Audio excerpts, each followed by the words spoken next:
You're watching TVC News at 10.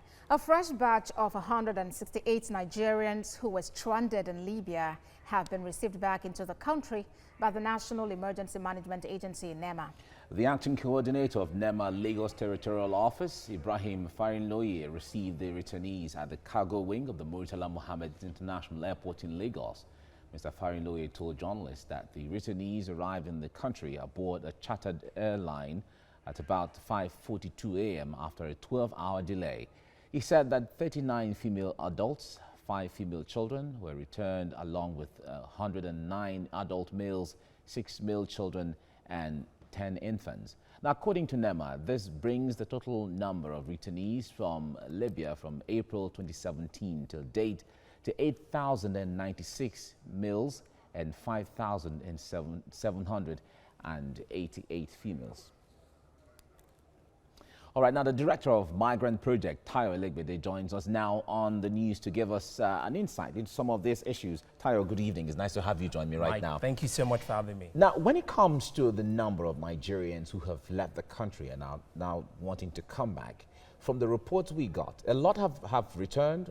About 15,000 of them are back so far since 2017 until now. Absolutely. But we hear some of them still want to return back to Libya and even to Europe in the same way. What's going on? Well, so it's critical that we understand the psychology of the average Nigerian returnee who's been there and now is back. I think that that's a very critical thing we need to understand. What are the push factors for them to really want to go, even after going through all of this? And mind you, most of these returns are voluntary returns. No one has actually forced them, but they've come back into the country to actually pick up pieces of their lives. But then again, some of them are still motivated. Why? What can we do? That's another question. Now, the quest for survival is very fundamental for everyone.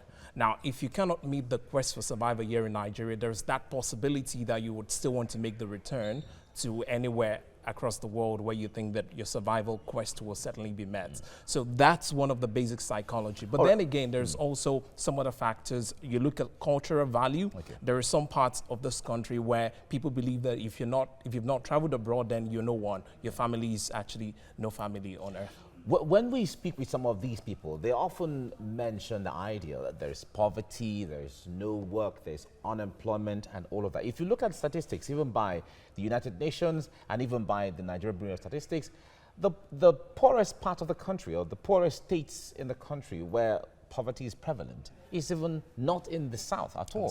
Exactly. So, normally one would logically expect that everyone, all the youth in the northern fringes of the country would have left the country, but this is not so. That's not so. So what is responsible for this ironical or maybe paradoxical? So that tells you that the paradox which you've just narrated is not fueled by poverty.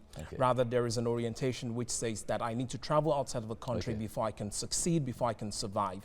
That is one value that, or one orientation that we have to change as a people, and conversations like this certainly would open up the change within that circle. Now, you also look at the fact that circles, the family plays a critical role in this. Culture also plays a critical role. Religious institutions also play a critical role. And of course, the educational value. I would recall that right from primary school, we used to sing the song, education carry me, fly away to America and all of that. This kind of songs and lessons would certainly promote migration at all costs. So there are a lot of other values way beyond poverty, way beyond the survival quest. And to say this, have you also imagined that there are a lot of people coming into this country who are coming here for what reason? Just to explore the opportunities that we have in this country. So we need to look inward and then get to see the things that we can do for ourselves. All right. Tayo Elegbede, thank you so much for coming and giving us insight into all of this right now. Thank you for having me. Thank you. Right.